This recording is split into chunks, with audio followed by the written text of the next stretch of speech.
Selam aleyküm arkadaşlar. Arkadaşlar hele bir bakın Allah aşkına. Allah'ın lanet ettiği pis domuz gelmiş bu gece. Ya burada 3-5 kök bu çilek diktik. Dedik arkadaşımız gelir, eşimiz gelir, dostumuz gelir. Ağzını tatlandırsın. Allah'ın lanet ettiği domuz. Sen geldin. Bu çilekten ne istedin? Bu olmuşunu, degmişini yedin. Sen geldin bu haylardan ne istedin? Kökünden ne istedin? Ulan ben sana kalemini kırdım. Çek o kızı.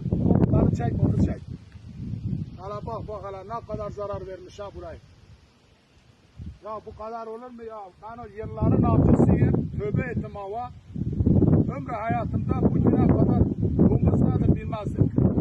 Nereden geldi bu domuzlar? Nereden türedi ya? İlçenin merkezine kadar, kapımızın önüne kadar domuzlar geliyor. Çiftçinin hali perişan. 3-5 karık diktik dedik. Hani eşimiz dostumuz gelir abi ağzını tatlandırır. Bura oğlum sen geldin burada ne istedin bu mübarek çileklerden? Hala bak çek. Bu kırmızıyı yedin sana nasip olmuyor haram ola zift ola. Bu hakinden ne istedin? Bura ben senin kalemini kırdım. Siz geldikçe ben sizi infaz edeceğim. Kapat.